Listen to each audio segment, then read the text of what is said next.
Hold tight. Hold on to your hats, boys. Libos. Hello, good evening, and welcome to another episode of the Wednesday Week. Just what the flipping Nora are you all lot doing? I'm still in there. I'm still right behind him. It was just a very well thought out tactical plan by Danny. I want goals. I can literally feel the steam coming out your ears. So it's like a fun little post-game snack. The Wednesday Week! Hello, good evening, welcome to another episode of the Wednesday Week. It's Monday, it's that time of week again where we all sit and just depress ourselves for the next hour and try and make yourself laugh along the way.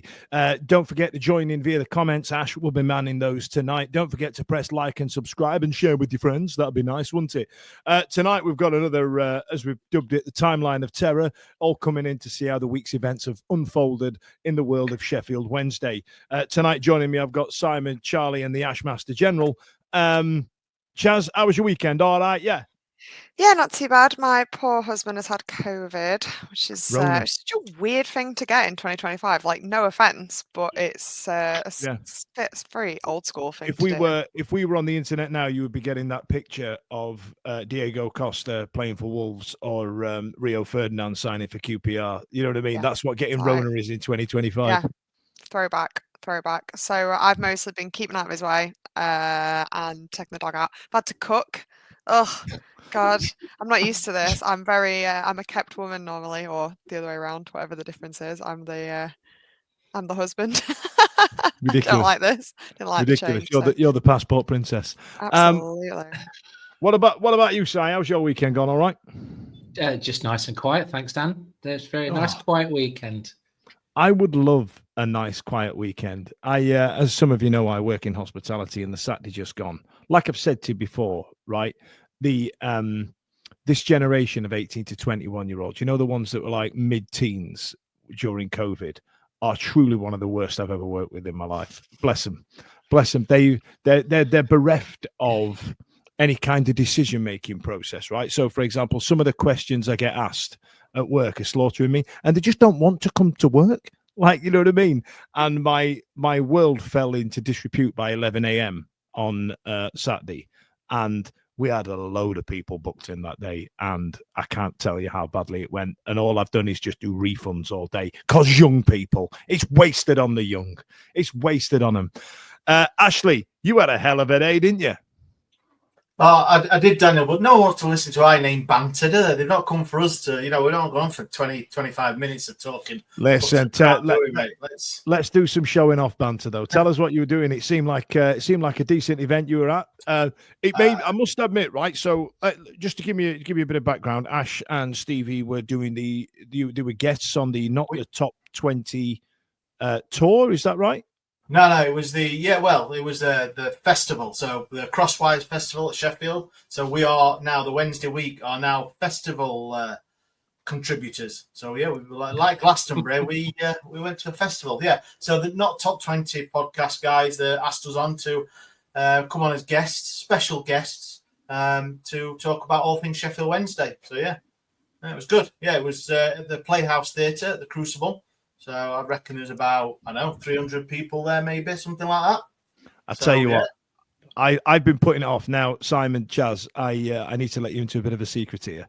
When it comes to doing live podcasts, Ash and Stevie have floated this before. Do we do it? And I'm like, nah, no one's going to turn up for that. That'd be ridiculous. And then seeing that little venue there, and then all those people sat there laughing away, I remember thinking, we could probably pull something like that off. You know what I mean? Absolutely. Smash it. But we've gone in a different direction, and it's coming up in early August, but more about that later on. So listen, let's get back to the news. Let's get back into the world of Sheffield Wednesday. Oh God, I don't know where to start. Now, Stevie has done our homework for us, so my apologies if I read this verbatim at some point, but so as it stands right now, the SWFC community woke to confirmation that for the third time in 4 months and the second consecutive months, the players and staff have not been paid in full. No new news there, but it's just the same news has happened again, which triggers the much-covered 15-day notice period for Wednesday to satisfy outstanding money and preventing players from terminating their contracts. Staff are advised that the emergency fund set up is not guaranteed to satisfy all requests. And reports early Tuesday suggest that under 21s coach Andy Holdsworth is in the frame for taking charge of training. It later emerges that his name is being circulated as a front runner to take charge should Danny Roll move on. Simon, I know absolutely nothing about Andy Holdsworth, and I thought it would be Pedersen that would be taking the reins, but there's been some noise about him as well. Yes. So I know nothing about the under 21s manager. Coach, You're probably best asking Ethan, because I think he's coached Ethan a few times down at Wednesday. So but he's not here. He's in Malaga with Wednesday, believe it or not. Right. So they can afford to pay for that. I was going to say, have you paid for that, or have the club paid for that? We paid for that. Yeah. I was going to say.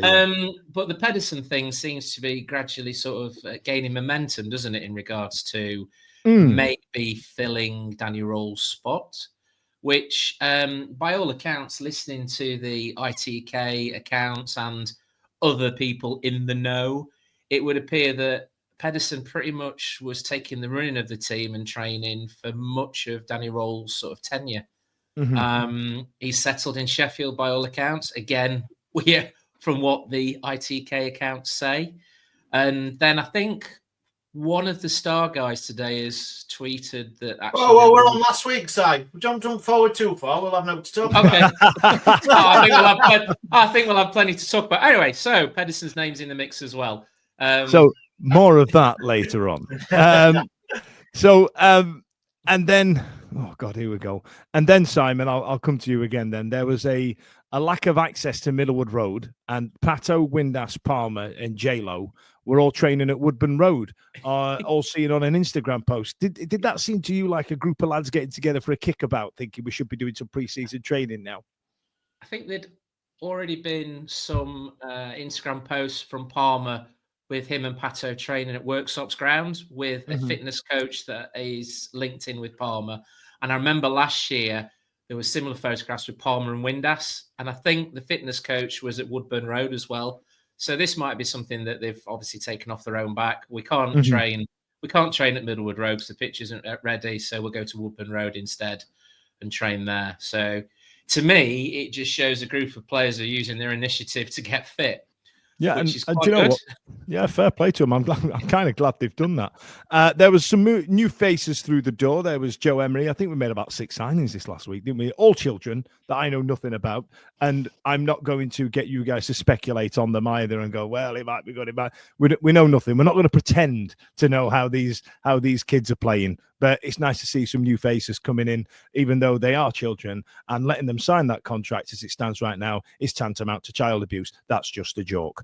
And then Kakai is later to report to have turned down an offer of a pro contract amidst interest from Southampton. So he decided he didn't want to sign for us. But we will get a compensation package if he does move elsewhere. Now, Chaz, on Tuesday evening, the Supporters Trust released a statement encouraging fans to boycott all non-ticket spending at the club, including merchandise and refreshments on match days until DC is sold up. Hitting where it hurts is essentially where the Trust are going. Is that that's a stance you can get behind, isn't it? Save some money. Me, yeah. My husband, I think my husband wrote it. He was like, yes, please boycott. I can see it from both sides. I think I totally get it. I think it really makes a stance. It really makes an impact, and it's something kind of tangible that you can do, and actually feels like doing something or not doing something. But I can also see it kind of from the other side of if anyone doesn't put money into the club, then the club has no money, and it gets a bit, it's not necessarily going straight into his pocket. So I can see it from both sides, but I think it's a good reason, and it's just a shame that they then decided to drop that really attractive training kit. It's almost like they knew that people would be boycotting it, and they were like, oh no, oh sorry, we accidentally dropped a really gorgeous oh sorry, where did that come from? That was unexpected.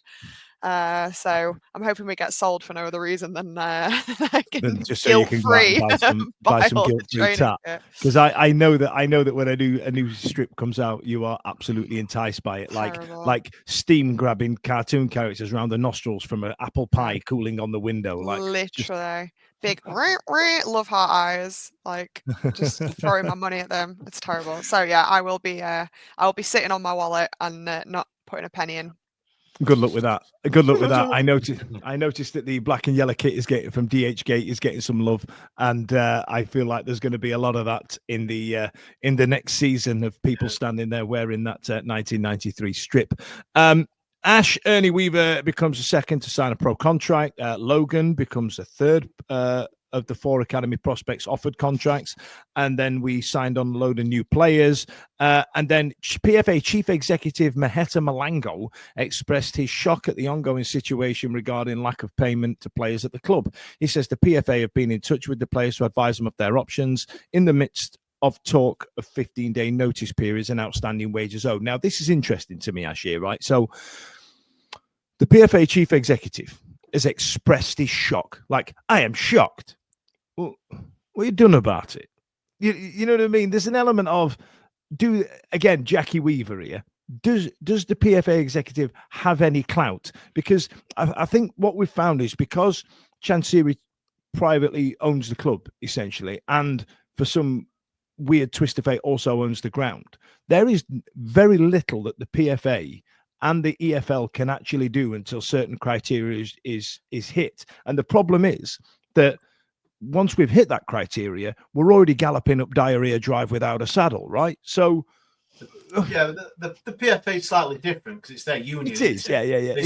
So they're advising the players, and for what I heard, and don't get me wrong, you can take everything. That a couple of weeks ago, the players wanted to put a statement out when it first missed payments came out, and the PFA advised against it. So they are taking counsel from their union, which I'm all right with that.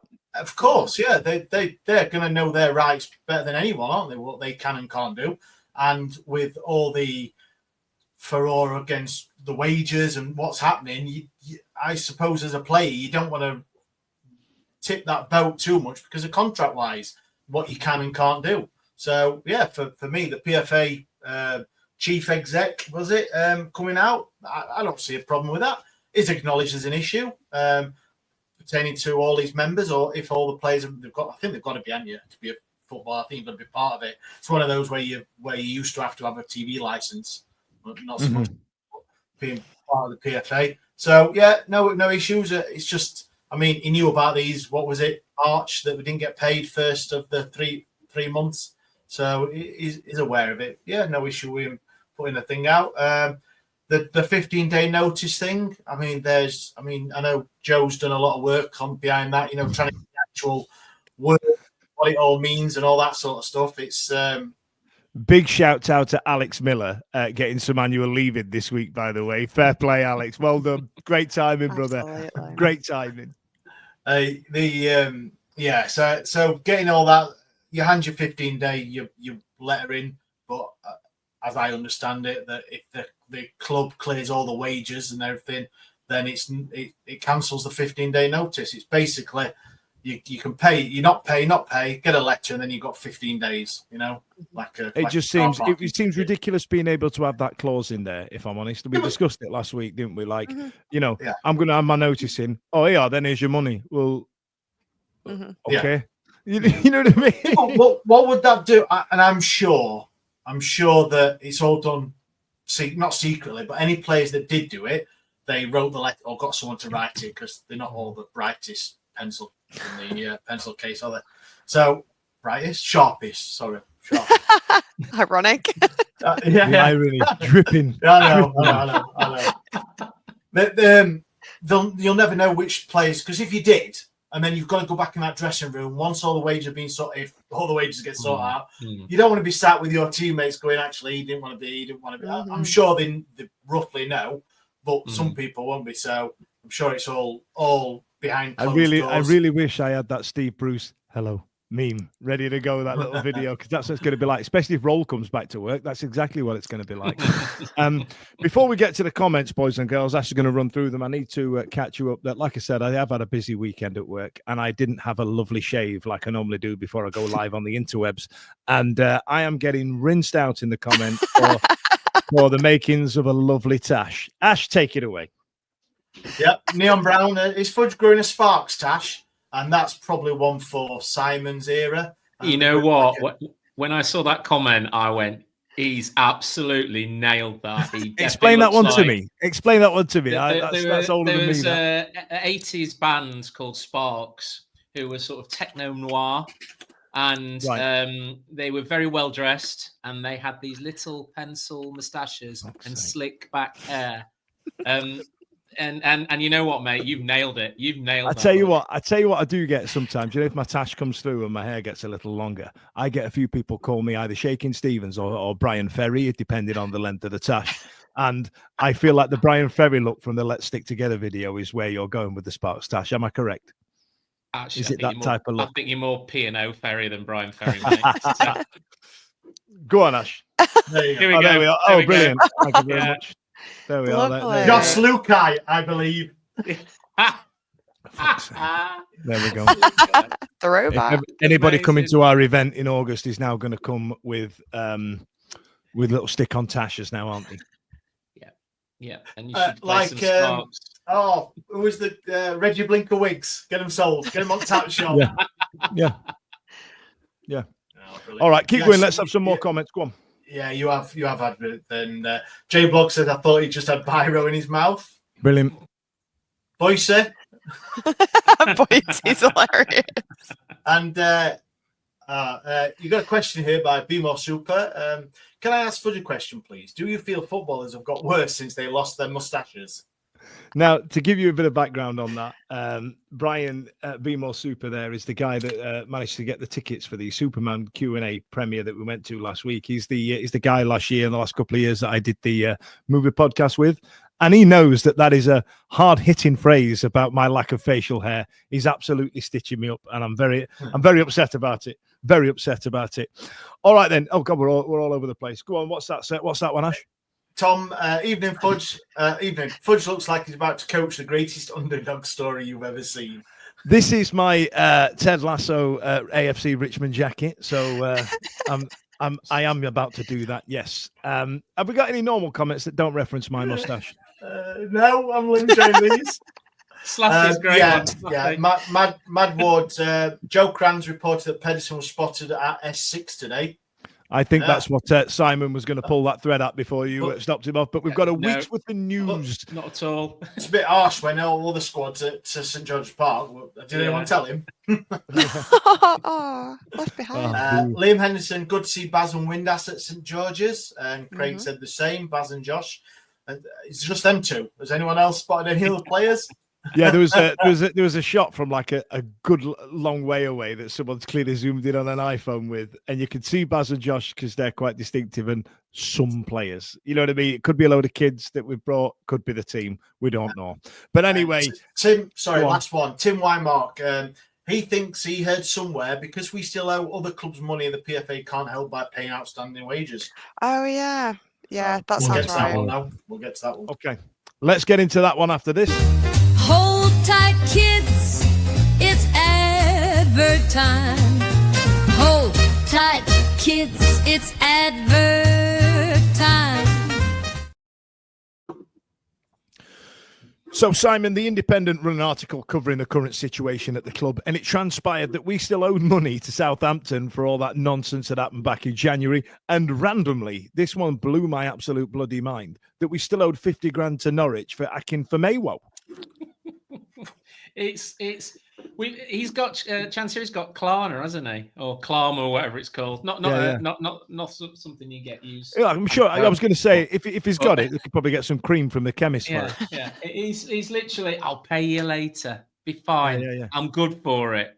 For it. Meanwhile, he's constantly ducking and diving and paying Peter, robbing Peter to pay Paul. It's just crazy. And the fact that the Fenway one, that's how long has he been with us? 2 years?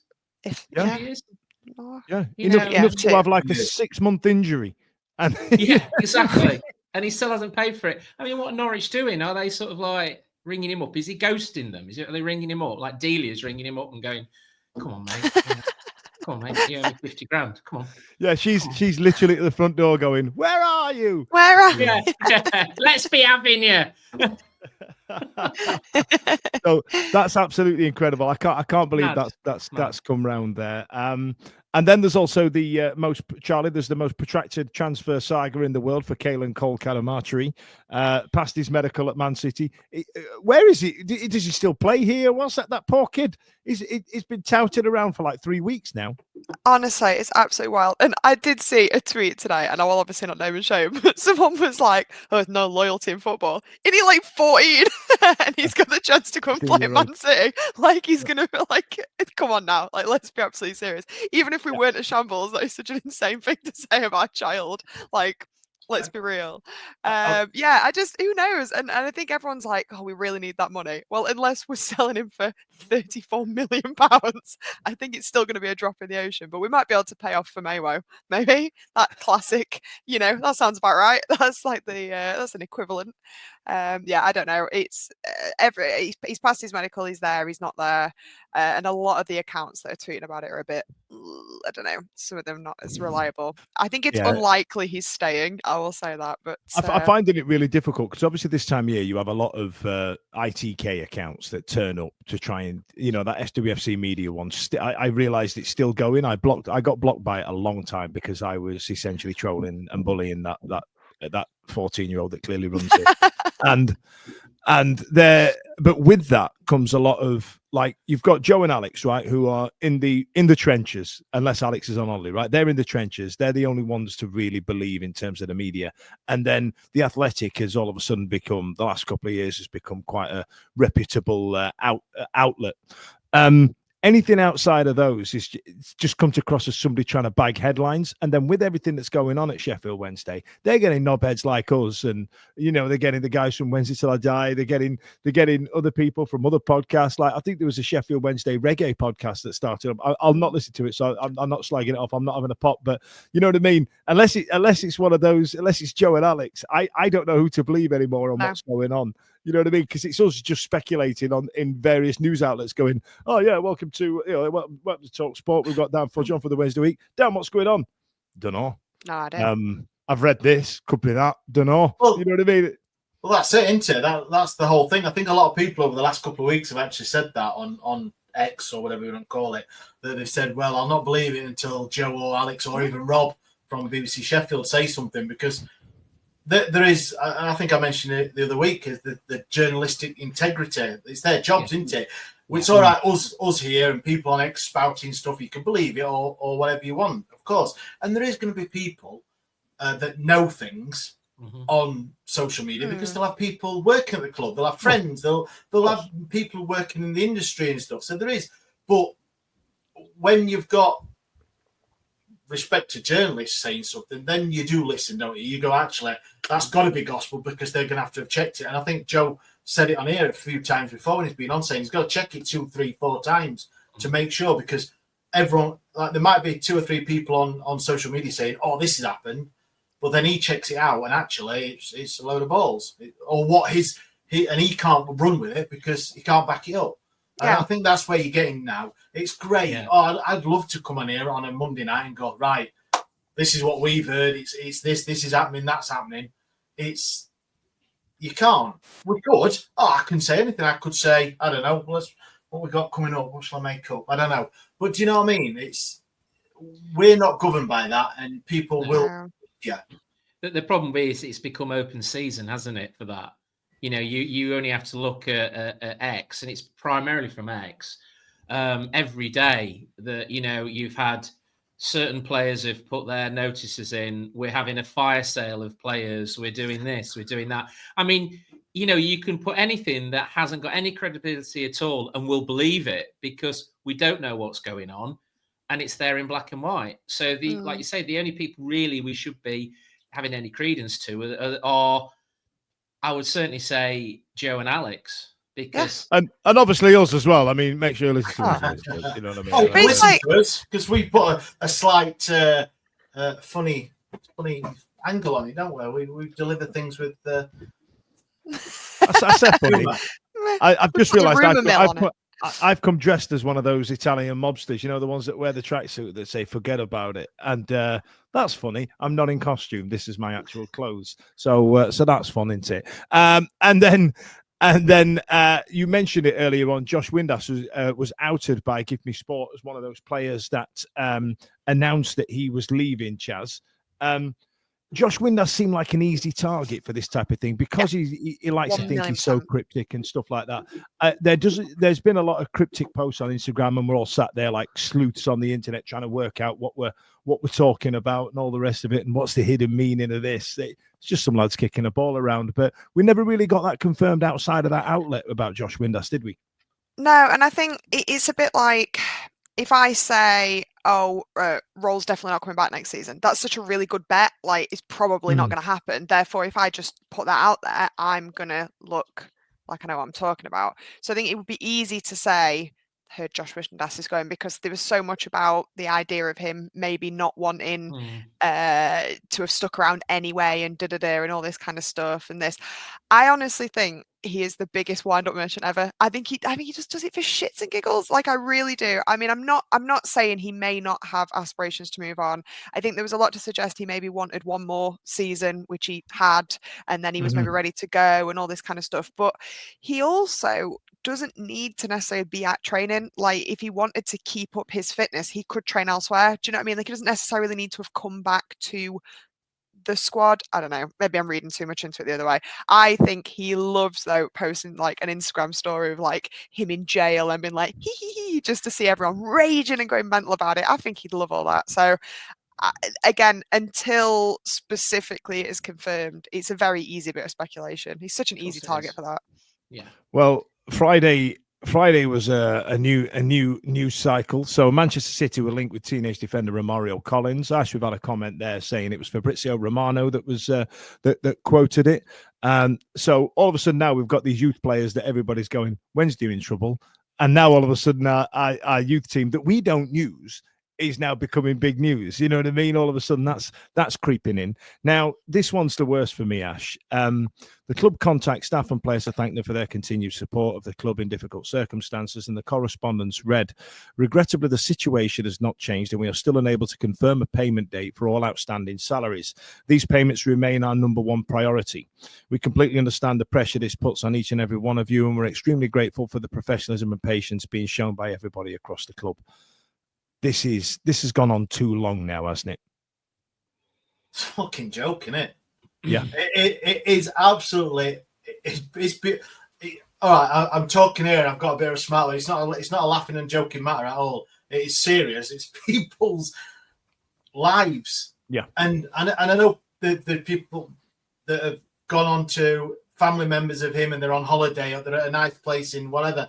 But like the person in the ticket shop, the person who sells your Coke or your pint of Guinness, the person who does your tickets and all that sort of stuff, it is an absolute disgusting derelict of duty from the owner of the football club.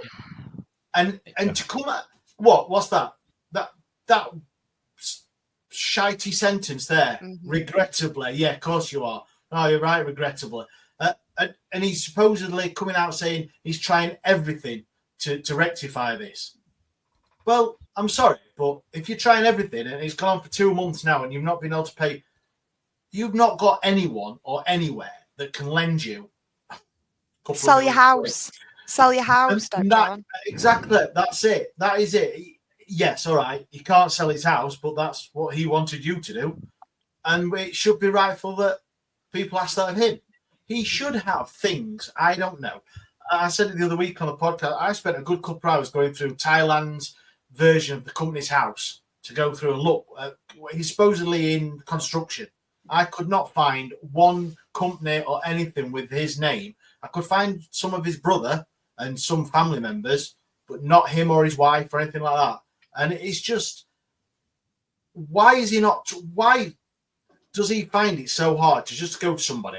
Right, you can have 5% of the club, or you can have X, Y, Z if I borrow 10 million to get us through this.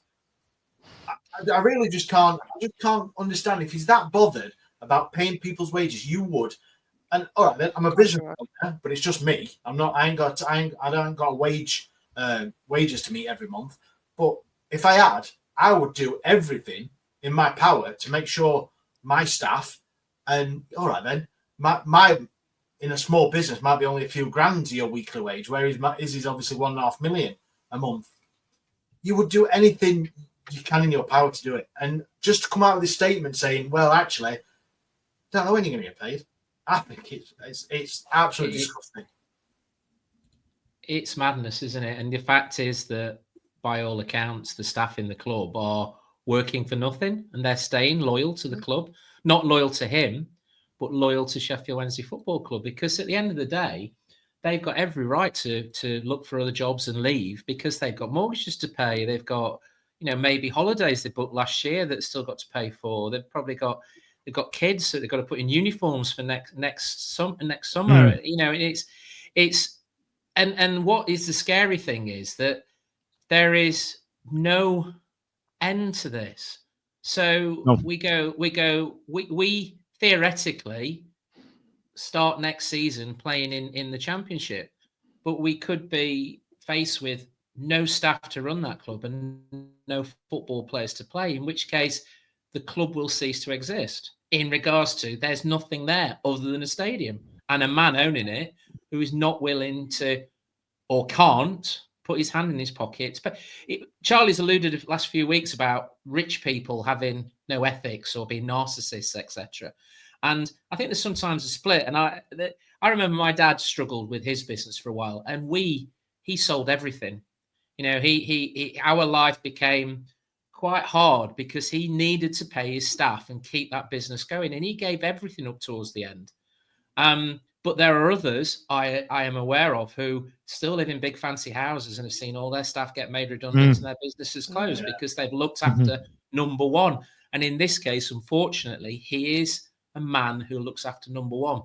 And my God, if he somehow manages to find TV money, the CADS deal, sells some of the players that have value and keeps hold of the club, how can he walk back through that door at and essentially go, yeah, lads, I've sorted it. I'm the fucking best. And expect some kind of adulation for doing what was expected of him years ago. Doing his job. Doing his job. Again, last week's podcast alluded to is I think we've got the second lowest wage bill and then the highest season ticket prices. How is that? How is that not creating enough money to run this club? I don't think he's skint. I think the club is skint. Yeah. I don't think he will personally, because I wouldn't say I've ever defended him. I think I've always had an impression of him that he is a moron who is sort of well-meaning in that kind of moronic sort of way. Now, I think he's actually, sorry for my language, a humongous piece of shit. Because how can you genuinely, I do not believe that he's Brassic. I don't believe that he is skint. I believe that he has put in as much as he is willing to put in and it's all gone. And therefore he's like, regrettable. And the most insane part of it is there is nothing even resembling an apology. Not that an apology pays your bills, but if nothing else, holy moly, how is he not putting some kind of statement out, some groveling, pathetic statement? Not as a business owner, just as a human being. I honestly find that crazy. He has money. He at least has enough money to pay his bills and pay his mortgage and do whatever. I do not believe for a second that he is hard up in any way out of this. How can you not empathize on a human level with any of the people that must be getting? Because he's not the one putting out this, regrettably. It's got nothing to do. It's all been done on his behalf, likely by people that probably haven't been frigging paid. The whole thing is so mind-blowing. He doesn't deserve a shred of anybody's pity or understanding. He is just an absolute terrible, evil person. I'm sorry. Absolutely dreadful piece of shit. I just think it's awful. Say how you feel, Chaz, but I tell you what, it's absolutely spot on. Ashley, I've started some comments there. If you want to go back a bit, if you want to take a look at them, get them up. Let's said very well, Chaz, by the way. Sorry for language. Matt Strickland says, sorry I'm late to the Tash. Tash. Yes. I tell you what, by the time we finish this show, Ben or Tom will have set up a Fudge's Tash Twitter account. Yeah. Ian Barron has been on, a Darlington fan. So, hey up, Ian, thanks for joining. I've liked and subscribed. Good luck with the channel going forward. Darlington FC fan, remember us back in the day. Memories. Darlington till I die. See you soon. See you soon. On our way. Darlington was the first club that I remember as a late teen falling away, going the way that we're looking down the barrel of right now. You know, a lot of people use Bury as a benchmark of what's gone off. Darlington, I know Blackpool had their struggles with their owners. We know about Reading, we know about Bury. I remember Darlington were playing like League Two football in this huge stadium with this chairman that looked like a dart player. Incredible story if you have a look at it. Carry on, Ash. We've got possible scripts. He's a massive knobber. Now, I'm assuming, Dan, don't take this the wrong way, that's Chansiri and not Fudge. We're just going to clarify that. Please, possible scripts, could you clarify that? Matt Pinder, evening, Dan. Hope you're keeping well. Reds v Blues, see you at the back post. There's glimmers of hope in the pipeline. Trust me, developments will come to the fore shortly. Hey, Wednesday till I die, hashtag. Matt Pinder. I like Matt Pinder, right? So Matt Pinder is, we played in the Reds versus Blues charity game about 8 years ago. And I was, because I was part of this podcast, we got asked to come in and all the rest of it. And Matt Pinder, I am 6'3", right? And I was a lot fatter then as well. I was a big stag. And when you creep up for a corner, the worst thing you can hear is big lad coming in, because all of a sudden this fucking 8-dimple Lego brick will just come and stand next to you, right? And Matt Pinder is that Lego brick, and I couldn't get half an inch on him. He had me on toast all day, to the point where Fudge, you coming over this corner? Nah, man, I'm all right. I'm staying here too. You know, hot weather, fatigue's kicking in. You know, not enough water, lads. You know what I mean? Matt Pinder, fucking hell. All right, Matt, how you getting on? You all right? Tom, to me, he views the staff and players as less than the club. That human factor has always been missing from his mind. Yeah. And just for me on that, Tom, obviously being part of the engagement panel, I've obviously been in meetings with him many times, and I totally agree with that. He has got disregard for anyone and everyone. I tell you, the way he speaks to people, especially like fans, paying customers, as you wish, the way he speaks to people in those meetings, people that give up their free time, we don't get paid for it, trying to do the best for the club, it is pretty disgusting. So, I mean, yeah. Ashley, father of Shadrach Rogers. I love that side of you. That there was no splinters on your ass there, was there? Fair play. Fair play. As Neon Brown has said, he is a proper knobstacle. Good way. That guy that you have in the meetings that just pushes bullshit around the room like a dung beetle, trying to get to lunchtime and getting paid on an hourly rate. You know that geezer, right? Let's move on. So there was a glimmer of hope on Saturday, Simon. Right. So as Saturday rolled around, an unexpected piece of positive news just came to the fore. Rob Staton reports that Sheffield Wednesday are directing parties interested in buying the club to a professional team with a proven track record of selling football clubs with the aim of a possible takeover. That was all the information we were given, right? Rob Statton's put out a little gooch tickle for us. Not exactly the two-handed gawk special we're expecting, but you know what I mean? Daniel! Come on now. I'm always up for a tickle, Daniel, on a Saturday. God, what's this mustache done to this podcast? Forget about it. Forget about it. A man of my age. Look, mate, it's got to be the most positive thing that's come out since forever, because these last month and a half have seemed like forever, haven't they? I mean, really, when we did the last show, it was like, what we're going to talk about over summer? Oh, we're really going to struggle. In it. I've got a lot of subpar content I was going to put out this summer that we've not managed to get out. I mean, we're talking about NDAs are getting signed for the interested parties. Proof of funds have been requested. This is moving, right? Hey, sounds like it's professional. It doesn't sound like Teams meetings where nobody turns up and put 5 million down just to make proof that you've got the funds. This is proper selling a football club. It's NDAs. It's what we're expecting. It's what as fans want, is something be done correctly. Because to be honest, we've had 10 years of stuff not being done correctly. So it's about time that we actually did, isn't it? You know, and hey, we might actually get somebody who wants to own the club. Yes, it'll be complete other egotistical maniac who's got too much money and treats us all like playthings, like the latest Porsche 911 or Ferrari. But it's got to be better than the shit show we've got at the moment. It was a positive day, Chaz. It was a positive day. It's further reported that it's understood there's more than one interested party. Now, I think I said on this show a couple of weeks ago that there were probably some rich people who were kind of on the periphery that were waiting for us to absolutely fall to shit. But I think that there is, the more I thought about it, I thought that there was an element of, let's get in while we can, because Sheffield Wednesday does get regarded as one of the remaining massive sleeping giants and all the rest of it. And to wait for us to fall to shit, it's kind of like holding your nerve a little bit. So if you've got the money to get us now, why wouldn't you? So do you feel like there's more, that it was mentioned that there's more than one party involved and people are starting to take it a little bit seriously, right? Yeah, I think so. We've used the analogy of the house sale thing before, like when Chansiri was like, oh, I have no intention of selling the club, but if I did, if the right person came across, everyone's like, that's like saying if you wanted to sell your house, you just wait for a guy to come along, but you wouldn't list it. This feels like listing it. I guess he's sort of got the estate agents in for he's on Zoopla with it now. He's on That's Zoopla, what it seems like. He's Zoopla in it. And I think if I was a betting woman, which I'm not, as the LMS is anything to go by because I just lose all my money, I would imagine we've had inquiries about the club maybe several times over the years, probably particularly in the last 5 years or so, several. And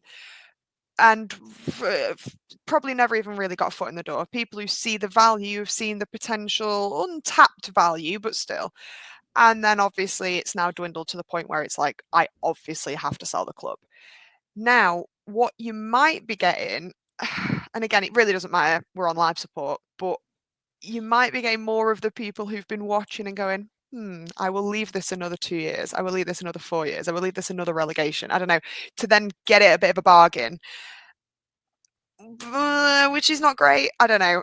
I think there probably are several interested parties. And I think over the years, there have probably been lots of interested parties that maybe now, I don't know, you may get a few more chances, but we've already got a chances, so it really doesn't matter. I don't know. Do you think if you're a serious businessman, you'd wait till it was lastminute.com? If you were Adam Shaw, who's got a connection to the club, he'd want to get the job done quick, sooner rather than later because he supports the club.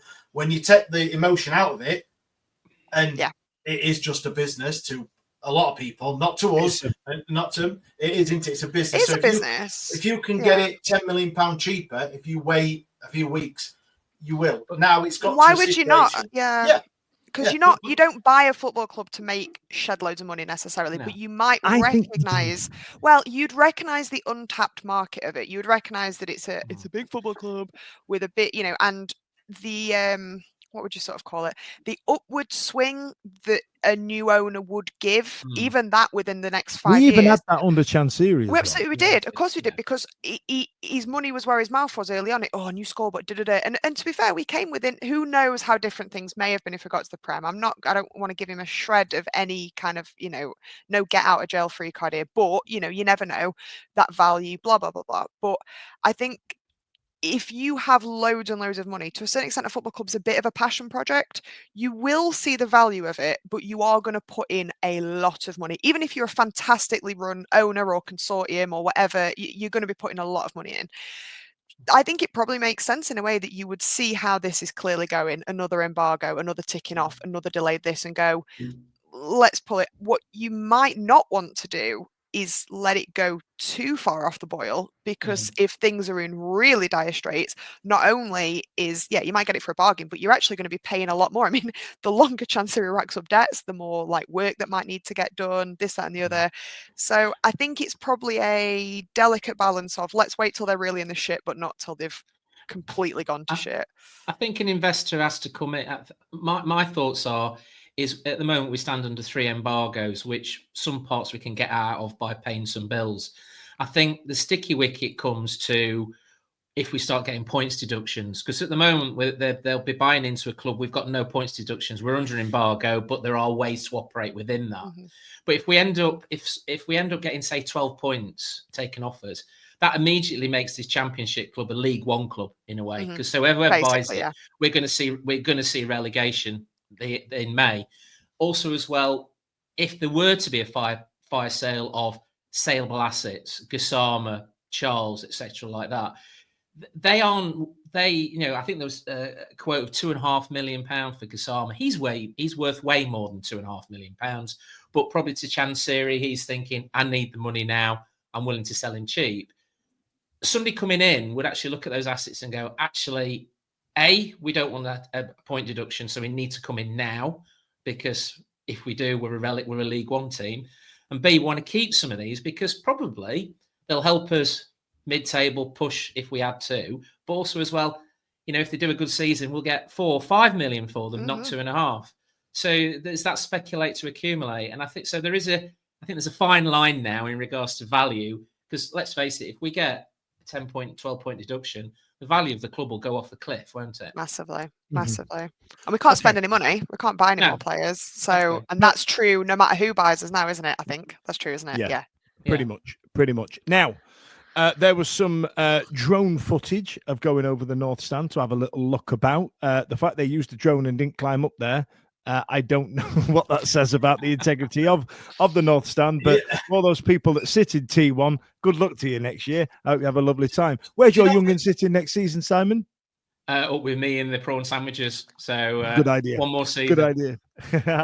Did you not think that were a little bit weird? Because I know there was the photos that.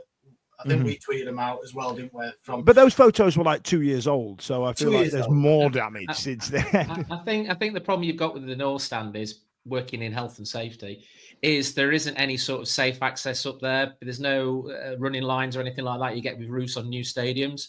So the easiest, cheapest, and safest way is to send a drone up than a human being. Send in the drones.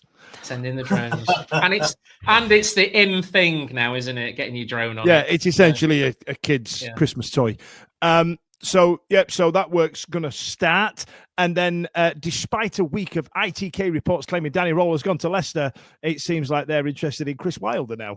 So who's writing this script? Who is writing this script? Honestly, what is happening? There's a really good thing that Paddy Power do at the end of every season where they go, 9 months ago, this was the script writing meeting for the season, and they'll sit there and they'll go like, so Spurs finish one place above relegation, but win the Europa League. Yeah, that'll be fun. Let's get that in. Whoever's writing the Sheffield Wednesday script, you remember when we used to say phrases like, you can't write it? Well, they've got like the Lost writers in, Lost level writers, or the first 4 seasons of Game of Thrones geezers in. You've got George R.R. Martin writing the Sheffield Wednesday script, and then Dan, I was invited on a Leicester podcast the other day to talk about Danny Roll.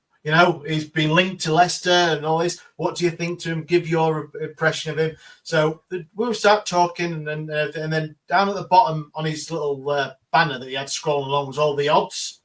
So all the different managers. So they had Sean Dyche odds on. Then it was Danny Roll at evens, and then I think Gary O'Neill was on there. Chris Wilder was on, and we had quite a good conversation and said about Danny Roll. And I said, well, it depends what your owners want to do. I hear you're in trouble and all that. And I said, what about Chris Wilder? And I said, because if you're looking at someone who's got, ladies and gentlemen, Ash Rogers is ITK. No, not at all. No, I was just thinking, because if the owners, you've got to look at the pedigree, and then other people were saying, well, if you've got Danny Roll, you've got Chris Wilder, which one would you take? Who's done better? I was like, well, it's not an argument, because one's at the end of his career, one's at the very start of his career. If you're saying at 36-year-old, where was Chris Wilder? I think he was in non-league manager. 36-year-old Danny Roll is sat on his arse doing his garden at the minute, but he's a championship manager, isn't he? So, but obviously it's moved on. It's too complicated apparently to employ Danny Roll. So it's moved on. Oh dear. Poor old No Danny. one bites the Wow. dust. Well, just as you were saying that, my earphones have completely cut out. So what I'm going to do is endeavour to pad on. And Sunday came around. Joe Cam reported that the upcoming week's training camp at St George's Park was taking place, but we didn't know who was going to take training. Then on Monday's side, the club arrived, and Andy Holdsworth and Giles Coke has turned up, Yeah. and he's involved. What is happening? Throwback. It is literally the script writers have shit the bed, haven't they? They've literally gone and taken anything on. Are we living in some sort of parallel universe? Spin the wheel is Giles Coke. Okay, cool. I mean, for life of me, you used to live behind the chip shop near me in Northampton. I used to see him there get a codro and chips when he played for us, and now he's taking people for training. I'm not saying he can't do it, because he's obviously a qualified coach, but oh my life, this is incredible. Incredible. So this is today, Ash. Joe released an article saying that there was a timely reminder that the 30-day rule has passed and begun its cycle again. Last week, as it stands, the club is already down to 23 days for the period of the end of June 26. And if they breach the rule again, they would be handed the same punishment. However, the sanctions would overlap. They would double up over the windows that they are currently banned for. So that doesn't mean we're getting a 6-window embargo. They drink it in the Congo, right? No, that's right. Yeah, it's my understanding again, but I'm an idiot. So I'm thankful to the journalists for spelling it out like a transfer embargoes for dummies. Just mail it over to Chansiri, please, so he gets a bit of an idea of what crap he's causing. But I tell you what, I bet Joe and Alex are putting in some right overtime. I bet their line managers. Alex is on holiday. Alex is on annual leave. Joe's just frantically tapping away. Yeah. Yeah, it's there's more good news coming out of the club every day, isn't it? And it's well, we keep. I can go on forever, can't I? There's a little bit of good news coming up. Let's go to some comments. Tom started off with in the know, which I kind of enjoy. What else have we got there, Ashley? There's some chat there about the Leicester City manager potential from Emily Marsden, saying that Leicester's management choices seem even more chaotic than ours, which I kind of enjoy. What else have we got? Smash. Well, we've got. Sorry, I don't know. I was. Leicester walked away from Danny, and Gary O'Neill, now new favourite after Dyche distanced himself. Yeah, I'm distancing myself. That's my. You can't double up with the Chansiri voice for Sean Dyche. You can't. Actually, I was doing that today, so I realised that my Simon Jordan impression you could double up for Jonathan Ross, and Sean Dyche you can now double up for Dave Chansiri. So you can be like, "Hey, pay your bills." Also, we're going to pay 6 at the back. You know, it's the same. It's the same one. And Simon Jordan goes wibble wobble wobbly wobbly wibble wobble Simon Jordan, and then Jonathan Ross can go wibble wobble wobbly wobbly. So you know, it's the same. It's like they're in the room. I know, right? Go on. Award-winning podcast. Madwood, what the? Well, he could have put funk because it's a family show. Was that Ash? Great family show. We go Ash, and Matt said Ash. His laughing face. So yeah, apologies for my great impression of a Premier League ex-Premier League manager who looks like our mate Dave. Yeah, he does. Yeah, he does. Right then, so. Mansfield Town announced that we're going to play Wednesday in a behind closed doors pre-season friendly. I think that's sensible. Yeah, I think it's sensible. As much as I want to go and see some pre-season friendlies, and I love the tour in Germany, I kind of just as long as they're keeping fit, whoever's remaining, and it'll cut down a bit of speculation. What do you reckon? Do you think the admin has gone right? It doesn't matter what the fuck I put out. I'm going to get pelters, so I'm going to let another club announce that we may be playing a pre-season. Because it doesn't matter what I tweet out. Yeah. It doesn't matter because I'm just going to get pelters. Yeah. So, yeah, but just make sure that's how, yeah, but that's how shite we are in a position we are that we are going to be relying on the opposition to announce that we're actually playing matches. And I know it came out today that we're supposed to be playing a couple at St George's Park behind closed doors, of course, but who they are and whatever, I've not got a clue. Like anyone, it'll probably be the St George the Baptist under 15s or something. I don't know. We're actually not at St George's Burton-on-Trent. We're actually Yeah. a church somewhere in Sheffield that's got a field behind it called St Kicked George's. us out for not paying. We're playing on a school field. Yeah. We're in Ecclesfield, St George's Church, playing on field behind. With Right, Giles and Coke eating his with Giles chips. Coke taking trading because that's where he lives now. I don't, you know what I mean? I don't know. He lives in the what's it called? They had a special digs net. What was the name of the digs where priests lived? What was it called? Where priests live. The vestry is where they get changed, didn't they? But don't they? I don't know, Daniel. That's going back to your childhood. Listen, the geezer had a lovely mustache. I was intrigued by his grooming, and then pardon? in the last, Whoa! What is happening? that's the joke. Come on, man, keep up, lads. That's a good, solid gag. That. Oh my life. Descending again, into chaos, not a Sheffield I did Wednesday, well the not Wednesday expanding week. on that point. In the last 90 minutes, the last 2 hours, Joe Crime releases news that progress is being made, Charlie. Progress is being made, Charlie, in the club's attempt to convince Henrik Pedersen to remain at the club. And that he may yet join the group down at St. James's Park. This must be good news, right? A bit of stability to an extent. Yeah, I wonder what they're using to bargain with him because it's not going to be money, is it? please. We'll give you a shirt. We'll give you a hat. I'm going to have loads left. I'm going to have loads. I'll give you access. I'll give you access to Giles Coke's vestry. What about that? I don't know where I've gone with that. You can have Pulis's old cap, please just take trade. Hey, there's only one of those in the world. There's only one of them in the world. I think if he wants to stay, I think it's not just him. I think there's probably a few of them who are thinking like rectory. That's the word. I think there's probably a few people that are going, things are shit now, but maybe the worm may turn and I possibly maybe want to hold on and see if I can be there when it turns. Maybe Pedersen's one of them. I don't know. Does that make sense? Like, I'm not saying he's like, oh, things will be right and he knows things will be right, but more just like, sure, I could be maybe talked into sticking around. I'd like to stick around. Obviously, I'd also like money for my job, but maybe money will be coming soon. That's a sticking point. That's a sticking point. The people like wage. Selfish people love to get paid for their jobs. What on earth? So crazy. Actually, Chaz, I haven't got one tonight, so that can be tonight. Hot topic.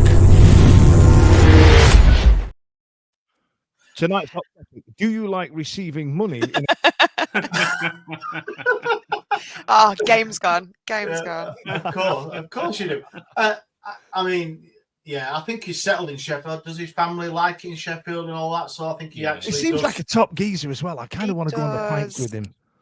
Well, there we are then. If he isn't becoming the next and he's leaving, you can have a leaving do and we'll go on the pints with Pedersen. Pints with Pedersen. Oh wow. I kind of like that. That'll be next week's episode title. I tell you what, I just need to pick up on this before we move on to any other business. That was the week's news, by the way. Christ Almighty, there was a lot going on, and I have editorialized quite a lot of that. And like Simon said earlier on, we were scratching for ideas 5 weeks ago about what to do with this show. Turns out we just have to buy tickets to the circus, and that's it. You know what I mean? We do a podcast about one. But there's a comment here from a Sheffield United fan. It says, Blades fan, come in peace. You're probably not interested about my view on this, but I do feel for you a lot. And no one wants this for any club rivalries aside. We both need the rivalry. Hope you get a deal done. I sit in that camp. I know that there are some fans that sit there and go, no, fuck them. And I know that they have them about us, right? I completely understand. I don't, you know what I mean? I'm not judging you, but I sit in that camp. I think we are better for the rivalry. And I think it makes Sheffield better as a city having the rivalry. And, you know, I'll have a laugh. You know, if Sheffield United went sailing down to League Two, I'd be like, see you later. But I'd also be like, oh, I kind of miss the derbies and I kind of miss the back and forth. And you know what I mean? Because it's been difficult the last couple of years since they've been in the Premier League and we're trying to go, look at you getting battered every week. We're not paying anybody. We're not paying for transfers from 3 years ago. You know what I mean? Come on now. What's the matter with you? But what else have we got, Ash? Let's wrap this up before we get into any other business. Tim Wymark, Alan Biggs has tweeted out, my expectation from all noises is that Pedersen will be confirmed as the SWFC manager / head coach once Roll's severance is officially ratified. I wonder what the deal is on Roll going. I wonder. He will have to pay out his contract because there's no other club involved at the minute, because obviously Leicester are going another way, and so have about 12 other clubs. So he's not so shit hot, is he? So for him to pay out his contract, it'd be like a football player that he would have to pay the £1 million or £5 million and buy himself out of his contract. So it's almost as if avoiding relegation on the last day and then walking out of your last club doesn't bode well on your CV for prospective club new employers. I mean, who'd have thunk it? Before I crack on, does anybody have any other business? Nope. That's not about the mustache. Anybody have any questions about the mustache? I don't have a little brush for it. It's not big enough. Does it come through all the way and look like Ashes and size? No, it doesn't. Do I look like a French waiter when my hair is looking like this? Yes, I do. Does anybody have anything else to say? Because I have got some mega news to talk about. I have just one thing. Sorry, it's just come up now. Just a question. Scotch 24, has Roll ruined any progress as a manager with the way he's acted? With you, just the point you've just made, Dan, about obviously doing fantastically well season 4 last, believing his own hype, maybe rolling into next season, signing a new contract, understands what batshit crazy owner he's working for. Of course he does. He's not changed in the last 6 months, has he? Well, he has worse. But do you know what I mean? I bet Charlie's got something to say on that. Go on, Chaz. Go on. I bet you've got like a right old minute-long diatribe that I can put on TikTok tomorrow. Moi? He's the same. Ultimately, you didn't have to sign a 3-year contract. Is that all you've got to say? Come on, Charlie. I can feel it burgeoning inside you. I think two things can be true, that Chansiri is insane, and I think Rolla's acted poorly. I will say the only thing I think he's really acted poorly in that requires some, I don't know what the right sort of turn of phrase is. I don't think he's treated us well. I don't think he's treated fans well. And you could argue it's a job. But everyone knows it's different. And I think, if nothing else, how must he have thought we would feel seeing him like touting himself in interviews and stuff? Like, I think that's the stuff that's different. No one would have blamed him if he'd have wanted to walk away. A lot of people wouldn't have necessarily been blamed if he'd have gone in January. I think we all kind of said we sort of understand it. Promises not been met, blah, blah, blah, blah, blah.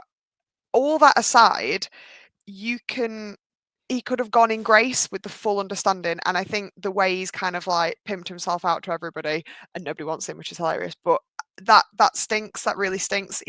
People were chanting his name. He was giving it bowing to the cop, and then being like, "God, get me out of here!" And it's like, that's cringe. Like, I don't know, that's for him to, what he has done is, forget about burnt his bridges elsewhere. He's definitely burnt his bridges here. Because can you imagine if he just awkwardly had to be here? Like, that would just be ridiculous, wouldn't it? Like, it wouldn't happen. But let me put your question back to you on it, Chaz. If you didn't have Twitter, and you